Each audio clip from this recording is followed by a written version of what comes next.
Greetings and salutations. You're locked into the Let's Not Do This podcast on Wednesday, November the 13th, year of our Lord, 2025. It is 7:30 p.m. in the East. Outside of that one weird, in there were like one weird Canadian province as a time zone that's like a half an hour ahead of everyone else on the East Coast or something. I want to say it's like Newfoundland. Maybe. 7:30 in the East here, 6:30 Central, and 4:30, no, 5:30 out West. Or well, I don't know. I got my times all fucked up. For 5:30 Mountain, 4:30 Pacific. There we go. If you're watching this show, and if you're watching it in Azerbaijan, I don't know what to tell you. I don't know what time it is there. But as you can see, we got myself, Big O, Leon Oliver, sitting alongside Scotty, one of the two unwise men. Chris indisposed, says he's working. I didn't think they picked up roadkill on the side of the road this late, but what are you going to do? Gotta buy those cigarettes. man's got to make a living. You know, Christmas is coming. Those cigarette holiday packs. You know they have beers and like holiday variety packs. Are there cigarette? Yeah, I'm drinking one now. Holiday variety packs? Yeah, the Hardywood Stout holiday pack. It's the best part about Christmas every year. There you go. I wonder, are there like cigarette ones? Do you get like menthols and like I don't know the rest. I don't know any more cigarettes. I don't know. No, because they do that holiday pack to try to convince people to buy their product. You don't have to do that with cigarettes. No. It's really crazy that they even advertise because like people that smoke cigarettes are going to buy cigarettes. You don't have to reach out and do commercials. Yeah. Yeah. Smokers are going to smoke.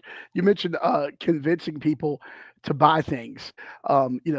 People right now, you might have to convince them to buy Cleveland Browns tickets. The Browns are quite bad. I did see this literally right before the show started. I saw a tweet from yesterday talking about the tickets were $11. I went to Vivid Seats because I just went to ESPN.com and clicked on the game. They link it apparently through Vivid Seats. I don't know who uses that. But the get-in price on Vivid is $9 on Sunday if you want to go to Cleveland and see Ravens Browns. Scotty, your beer, your hot dog, your burger, all are going to cost more. Hell, the parking is going to cost more than the ticket. That's crazy, especially for a Ravens game. You figured, the old Ravens versus the new Ravens. Yeah, you would think division, they would show up. Right? Like, that's just the curse at the Ravens crazy. and division game. But I think just all hope is lost in Cleveland. They don't care. They're clamoring for Shador. Stefanski won't play him. I think the fans. I forgot all about him. Just checked out.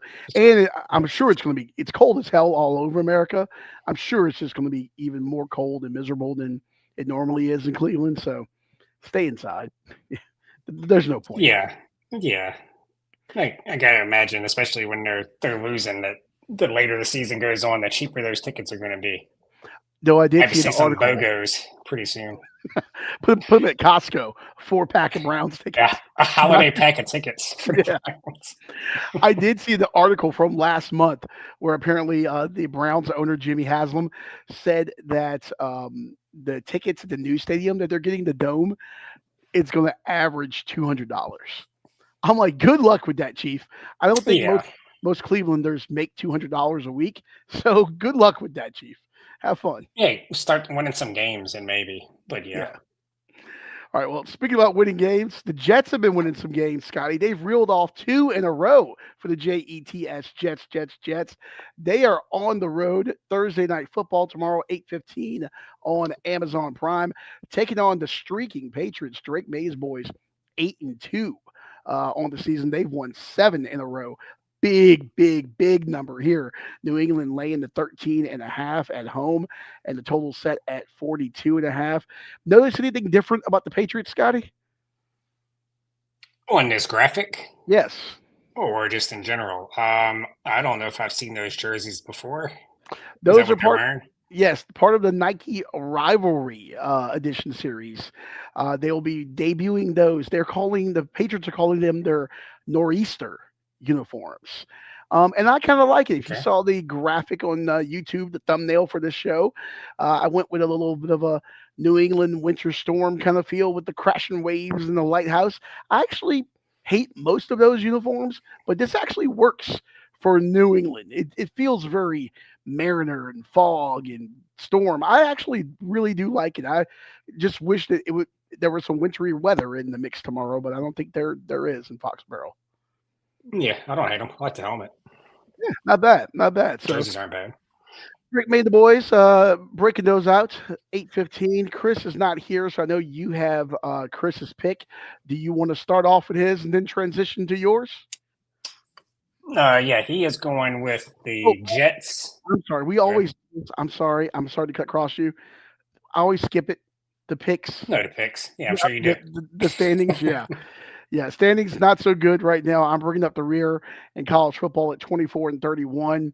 I think I went 1-3 in college last week, and I think you went 1-3 college, 3-1 NFL. I know you went 3-1 yeah, NFL. yeah, Yeah, 3-1 in the NFL, 1-3 in college. I did. I think Chris went 4-0 in college.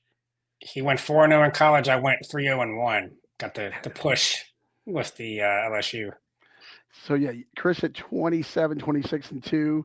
And then you are 31-23-1 right now in college.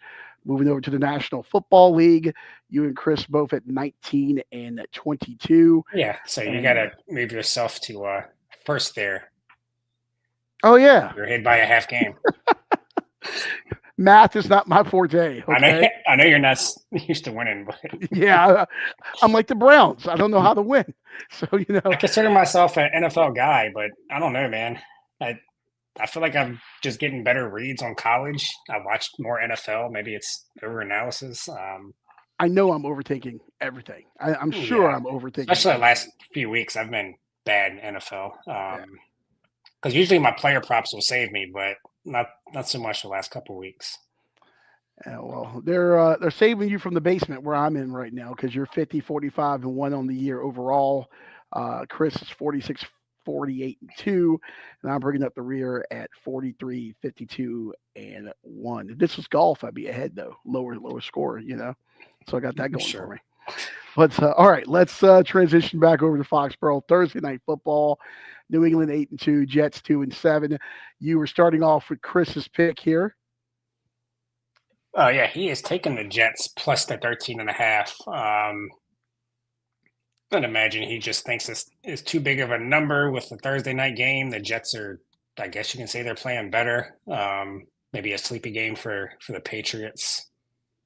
Yeah, that's probably where he's going, and it just doesn't make sense to bet on the Jets, so that's why you do it.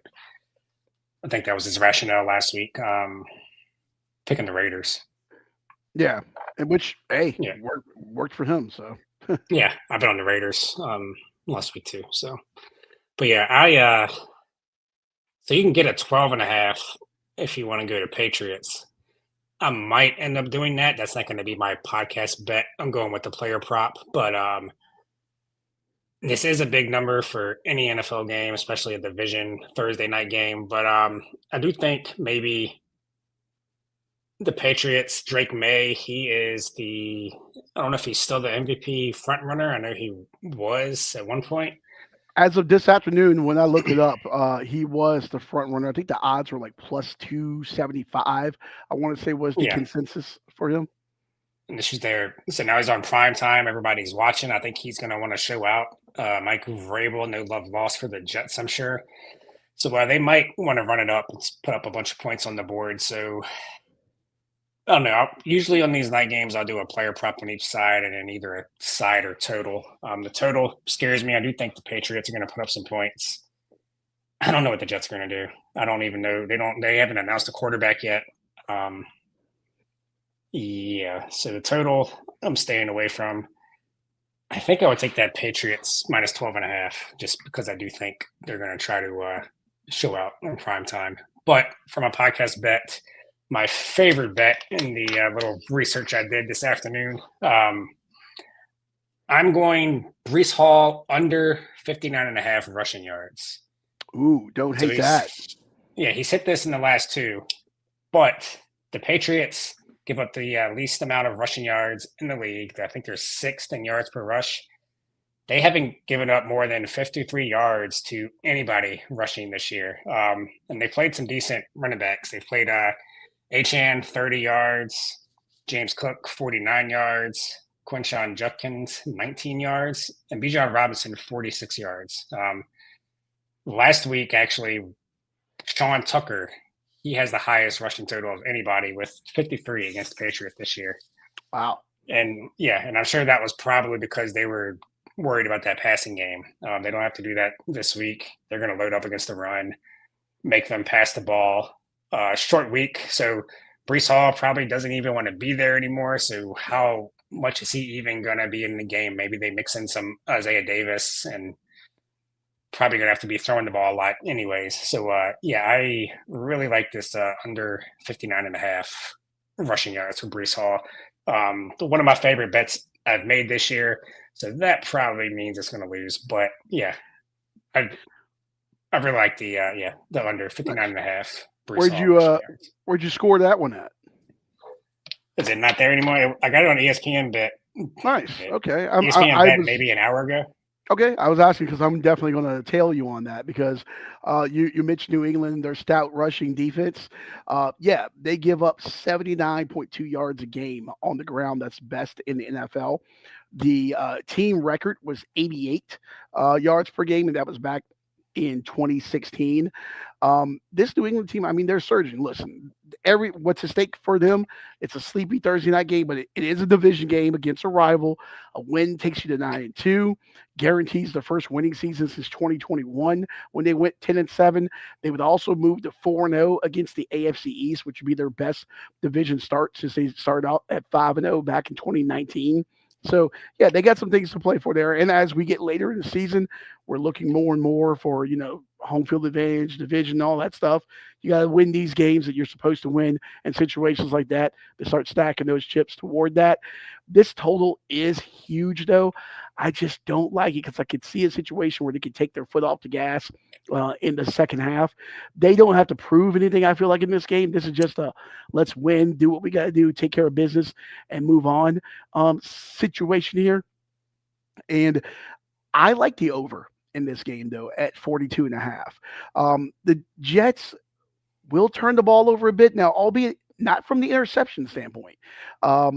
Geno, if he is quarterback, he's only thrown one interception this year. He's got 6 touchdown passes and 1 pick. I mean, Geno, Jesus Christ. Justin Fields. You go ahead and hit the button, Scotty. That's an insult to Justin Fields this year. Justin Fields, yeah, but he's got the 1 touchdown, and 3. He's got the 1 interception, 6 touchdowns. That might be racist. That might be racist.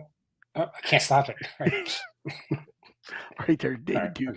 Okay. All right, so I like what this New England offense is doing. I mean, we've seen an absolute offensive explosion since October 1st, by the way. Drake Maye has been unconscious, just lighting up defenses. That's why you see him rocket up to the top and become the odds-on favorite right now for MVP. Also, this Jets defense doesn't turn you over from the secondary standpoint. They have no interceptions on the season, and they give up 190 yards or so passing, which is like 8th in the league, but the Patriots average 241 through the air there. I think this is a situation where New England can get out, score some points. I want to see Travion Henderson have a day. I know Ramondre Stevenson's out again. We're based out of Virginia. Obviously, Travion, local product here out of Hopewell. They've kind of had the reins on him early through the season, but letting him get out there, run the ball a little bit more. We started to see that offense open up with him a bit more. So I do like that.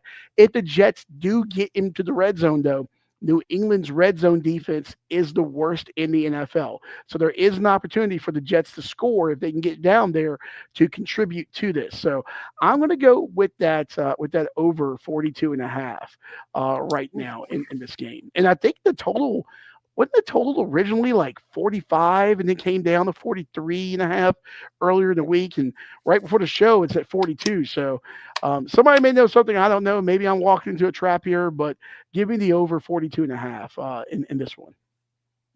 Yeah, the Patriots are going to put up points. So it's going to come down to can the Jets score enough? And I just have no idea what the Jets are going to look like. They've won 2 in a row. Is that a good thing for this game? I don't know. We don't even know who's the quarterback right now. unless they announced it today. I know as of yesterday, I haven't checked today, but England hadn't announced one yet.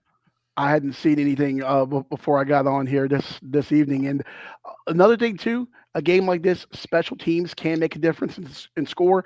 Remember, Marcus Jones had an 87-yard punt return for a touchdown against Carolina, and Antonio Gibson had that 90-yard kickoff return for a touchdown at Miami. So we've seen them make some plays in the special teams, and that can certainly help. At least we're getting them in good field position there for scoring some points. So yeah, give me New England.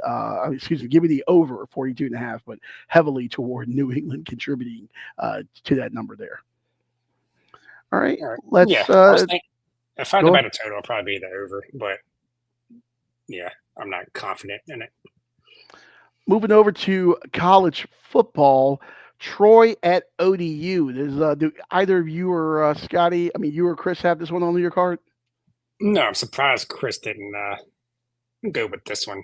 I looked at it briefly. That number has jumped. Yeah. It was a 10.5 earlier today. I think ODU rolls.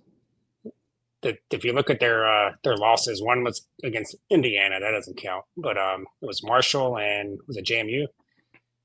Yeah, they had those were bad both 2 week stretch where they got like just worked offensively by JMU and Marshall. Right. And I don't think Troy is going to have the offense to be able to do that. So I kind of like ODU to cover that big number. I actually had this game on my card, and I'm going the opposite direction here. I like this ODU team. I like them a lot. I love the quarterback there, Colton Joseph. The problem with him, though, is he will turn this ball over. Also, ODU leads the nation, I believe, in lost fumbles. That's never a good thing. This team is very turnover prone. They can't score, but they are turnover prone. They've turned the ball over 20 times this year, and they've lost 11 of 18 fumbles. Fumble luck, if whatever you want to call it, sometimes just how the ball bounces. When it doesn't bounce your way, it really doesn't bounce your way. And Joseph, like I said, has thrown 9 interceptions on the year. Troy is third nationally in defensive turnovers and second as a program since 2020. And Troy has forced 9 turnovers in the last 3 games. I think ODU wins this game. I like their offensive line.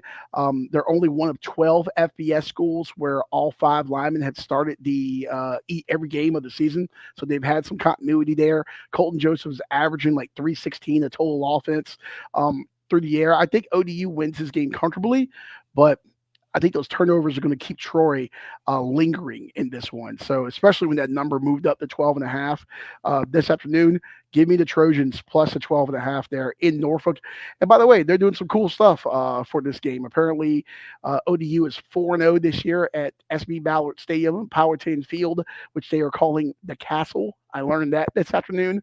They're also looking for their first winning season since 2016, but they're doing a lot of, ODU, obviously Norfolk, military town, doing a lot of military appreciation stuff, Toys for Tots, and the Marines are going to be there doing some stuff. They got a drone show, so should have a good crowd. And Sports Center is going to be on campus in Norfolk at ODU, broadcasting from Kaufman Hall with Matt Barry there from 2 to 3. So should be a fun atmosphere. And it's the only ESPN college football game on the big network tomorrow. So should be a good one in Norfolk. Nice. Yeah. If you do like Troy, go get that number on ESPN now because it's 11.5 everywhere else. So yeah, ESPN's been kind to us with the numbers. Maybe they're being nice since they're about to shut down. Yeah, going out with a bang before they pull the plug on that one. All right, moving over to the next game on the card here. Clemson Tigers, Cade Klubnik's boys, 4-5 on the year, making the trip to the Derby City, taking on Louisville. Cards 7-2, number 20 in this week's college football playoff rankings. Of course, the win came out of their sails a little bit with that upset loss at home to Cal last week. The Cards laying 2.5, and the number set at 51.5. Friday, 7:30 on the mothership. Who's got this game? Chris has this one, and it was 3.5, but that number is gone now. So we're going to give him the 3. There's some 2.5s out there too. Obviously, ESPN, which is probably where you got this from. Yes, but yeah, he's going Clemson plus the 3 points. We're going to give him I don't know, man. I kind of agree with him. I don't know. This one's tough for me because Louisville, Jeff Brom always plays good against really good teams, but then he'll lose to a bad team. So how do they look at Clemson? But also Clemson finally coming off a win against Florida State. Did they celebrate too much for finally getting the win? I don't know. This one's tough for me. I think I would probably lean if I can get that 2.5 number when I bet this. Maybe I'll do that. I'll take Louisville, but 3 or more, I'd probably take Clemson. I don't know. I'm not confident in this one either. I don't have this on my card, but I am going to bet this game. I think if you can get a 3, or I guess the 3.5 is gone. If you can get a 3, I think this is an absolute gift. I think this is the case of wrong team favorite. I honestly do. Louisville did not look great in that loss to Cal last week. Plus, they lost Isaac Brown. He's a heart and soul of that team in that game. So they've lost him. That running back is a difference maker for them. And Miller Moss has not played well at times this year. Didn't look that great last week. Will turn the ball over. On the opposite side of things, Clemson started off 1-3. They went 3-2 into October and November so far. They beat Florida State 24-10 last week. Here's the thing, though. The problem for them all year has been the defense. The defense has been bad. But that offense struggled early on. They were 116th in scoring offense at 19.8 points a game going into October. Over the last 5 games, they're averaging over 34 points, which is tied 19th nationally since October 1st. And they're averaging 444 yards per game since October 1st, which is also 19th. Part of that's been Cade Klubnik. Over the last 4 games, he's thrown for over 1,100 yards, 8 touchdowns, 1 interception, and a 180.5 pass efficiency rating, which is 3rd in the nation since October 1st. So, yeah, I think as Cade Klubnik has woke up and he's playing at an elite level, he's playing at a level that Clemson thought they were going to get him at. I think this is a different Clemson team than what was early in the season. Maybe look at the over on this one too, if Louisville can score some points. But I just really think that Brown injury is going to hurt them. I like Clemson. I think it's the wrong team favorite. Right. I was gonna say, yeah, maybe the over. I'll probably wait to see how the line moves before the game starts tomorrow night. I'm still here. I don't know, man. If there's a 3.5, I guess I would go Clemson. I don't know. I'm gonna have to do some more digging on this one because I do want to bet on it, so I have a reason to watch it. But yeah, we'll see. Maybe the over. That's where I'm leaning right now.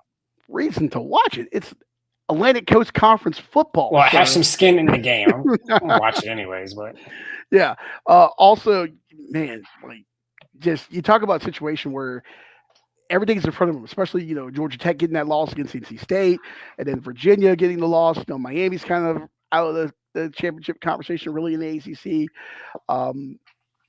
Everything is in front of them. Then you just stub your toe to Cal at home. Now, I think I saw where Louisville was locking up Brom. I think Penn State maybe had been mentioned with him. Obviously, he's an alum, but I think they're going to lock him up a little bit longer. I saw some reports from On3 this afternoon, so taking care of their guy. And he's done a good job there, but like I said, I think the difference in this game is Isaac Brown. I really think that's going to really limit what Louisville wants to do and what they can do. And I really like this Clemson offense, so should be an interesting game.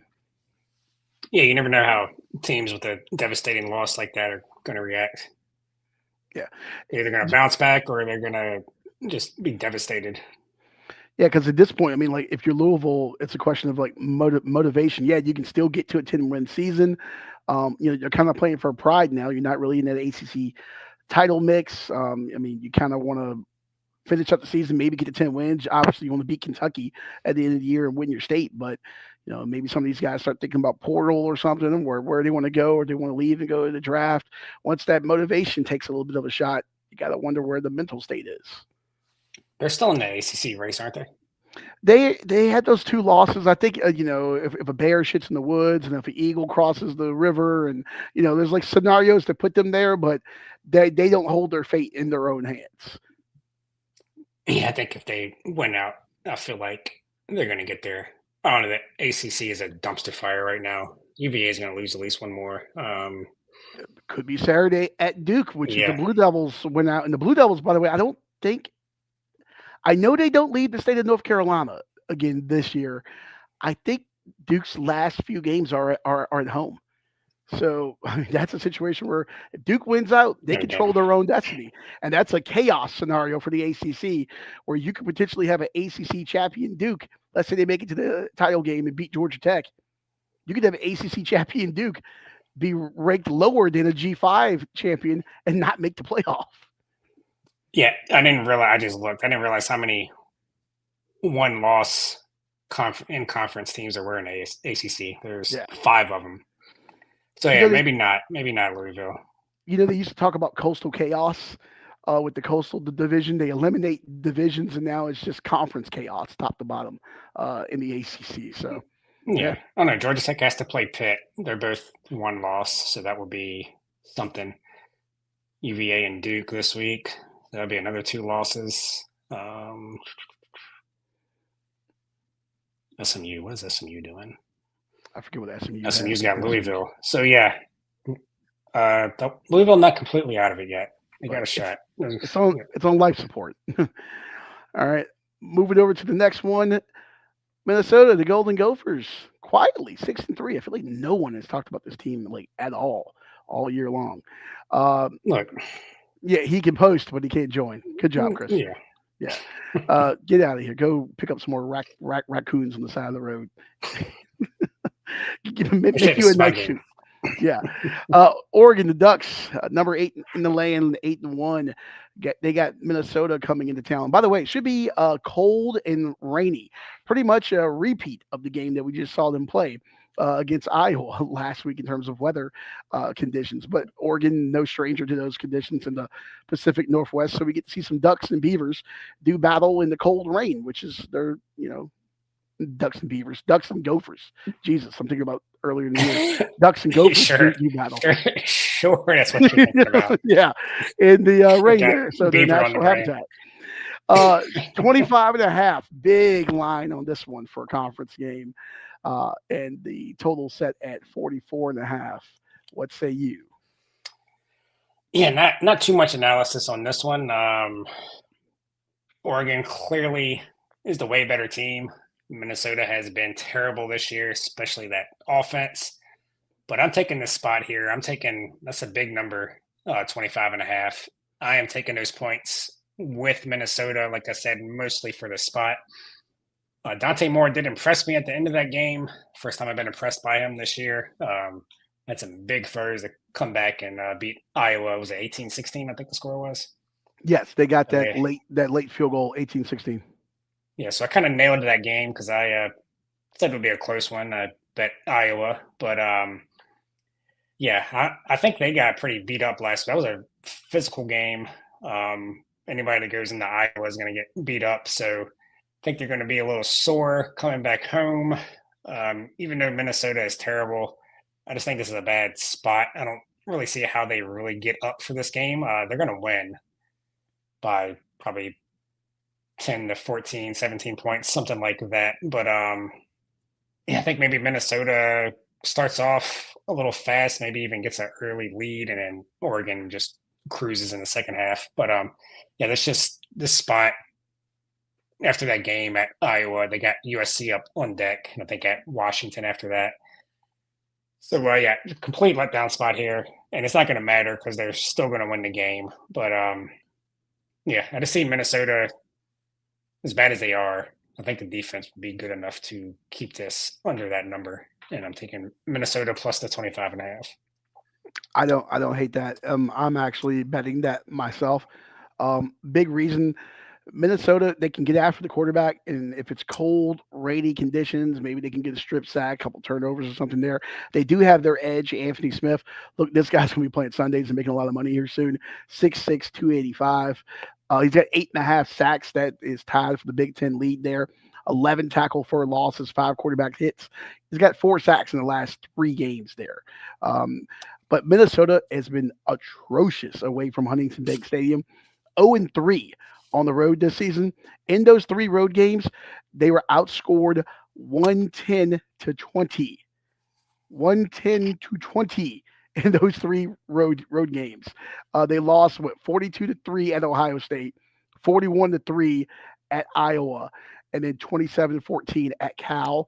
So they're averaging 6.7 points per game away from the friendly confines of Huntington Bank Stadium. There, I think this is a situation where Oregon wants that. You mentioned, getting beat up at Iowa last week.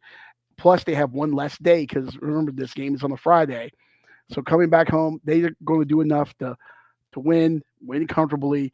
But I don't think they're going to run it up, Herman. Remember the Titans. They're just going to get out of there with no one hurt and move on. They got bigger fish to fry. So I think they would take their foot off the gas a little bit. So a backdoor cover is definitely in play in this one. Yeah, I don't like that you agree with me, but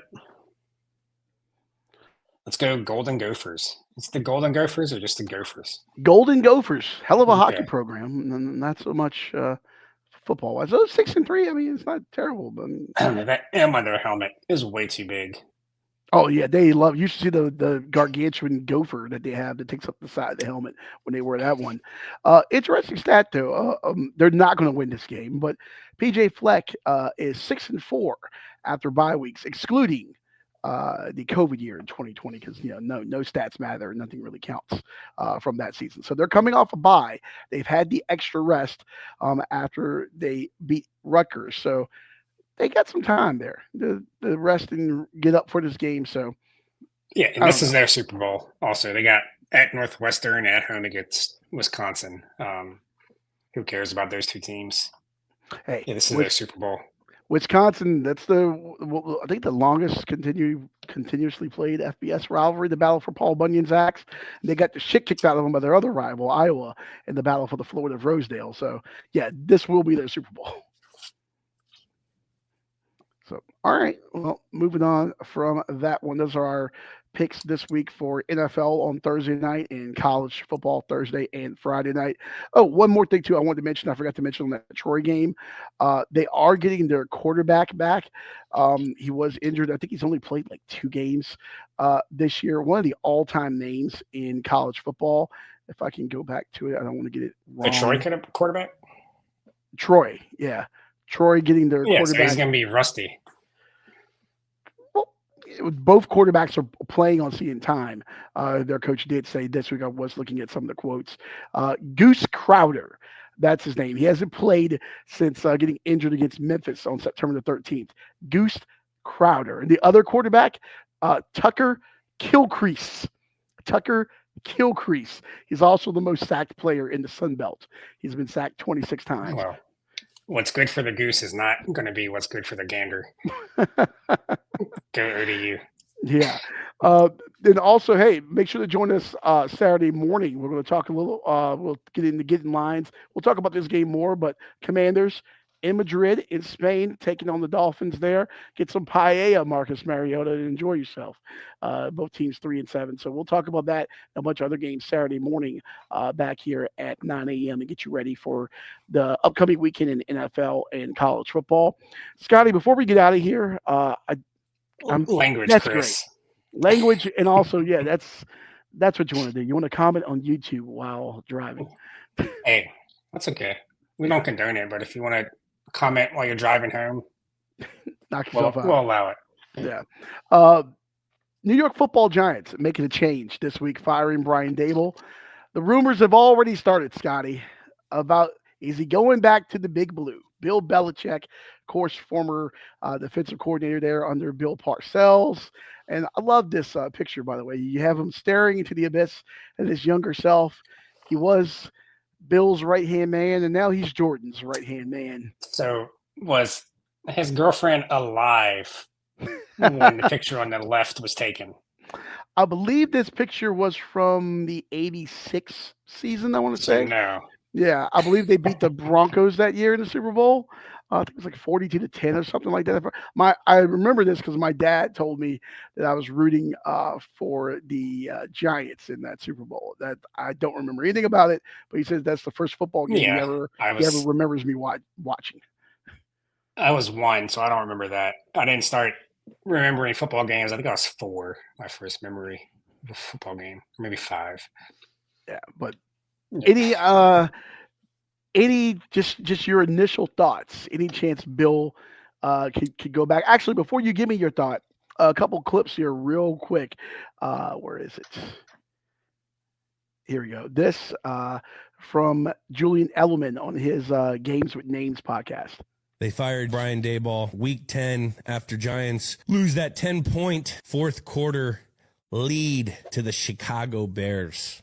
There's a team down in Chapel Hill is playing a little better. What if the Giants brought in Bill Belichick? Do you think that's even a possibility? I don't know. He loves them. Guy shed a single tear every time we played there. The only time I saw him get happy, we talk about LT. I think they're going to want to probably try to get someone that's sexy for Jackson Dart.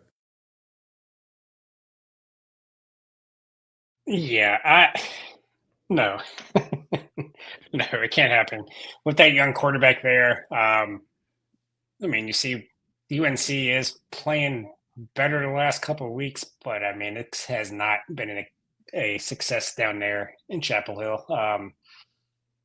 Yeah, I don't see how you can bring Belichick in because it has the potential for disaster, and that GM for the Giants, he has to hit on this hire or he's got to be done. I'm surprised he's still there, but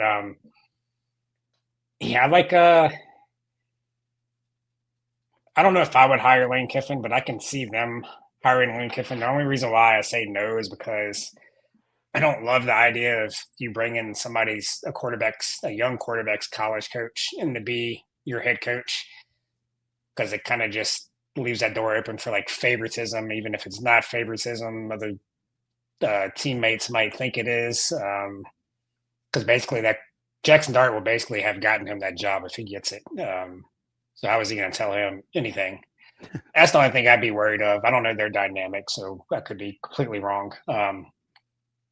But yeah, I could see that happening. I seen you sent an article over that I couldn't read, but they had Clint Kubiak's picture up there. Yeah, New York Times had an article up with the 20 possible names in this Giants coaching search. Seahawks offensive coordinator Clint Kubiak. That's the guy, Scotty, that jumps out at me. And I know the Giants like to stay in the organization. Sometimes you got to break that mold and go outside of your family there. You got a guy who is part of that Shanahan tree. If they can, everyone wants to find that next Sean McVay or that next Kyle Shanahan. He is offensive guru. Of course, his dad, Gary, former Broncos quarterback Gary Kubiak. There's some deep ties to that Shanahan coaching family. He spent 2023 as Shanahan's passing game coordinator there with the 49ers. He's a young guy. He's 38. And when you look at this Giants team, when they get healthy, you're going to have Dart. You're going to have Scalabo. You're going to have Neighbors. I mean, there's 3 pieces that almost anyone would want to take. I'm sure there's guys drooling to take the job. Will be very attractive. And also, let's face it, it's a marquee franchise in the NFL. It's not the Jacksonville Jaguars. It's the New York Giants. And you have 3 exciting young offensive pieces that are under contract right now. Yeah, it's going to be an attractive opening. A name that also popped out at me, I saw John Gruden on there. They're not going to. Yes, I don't see that happening. They're not going to hire John Gruden. I saw Vance Joseph. They're not going to hire Vance Joseph or Mike McCarthy. Mike Tomlin's name, that was just stupid. I mean, he's hit his ceiling in Pittsburgh, but he's going to be in Pittsburgh until he decides he doesn't want to coach anymore and just wants to play with grandkids. I can see if he has any. I can see Tomlin before Gruden or Belichick, to be honest. I think a guy who really pops out at me is Mike Kafka. I believe he played quarterback in Northwestern. I remember we're getting to that point now where guys we saw in college are coaching now, but he's the offensive coordinator. Obviously, he's got a rapport with these 3 young players. He is a younger guy. He's part of that organization. He's kind of had his dress rehearsal a little bit, during this interim audition or whatever here now. Obviously, not having his full set of cards to play the hand with certainly hurts things, but he's a guy that maybe even they keep around if they hire a head coach. Just don't want to, what's it, Jim Zorn situation where they had the offensive coordinator before the head coach. You don't ever want that, but I can see someone wanting to keep him around. But it wouldn't shock me if they stayed in organization and went with a guy like that.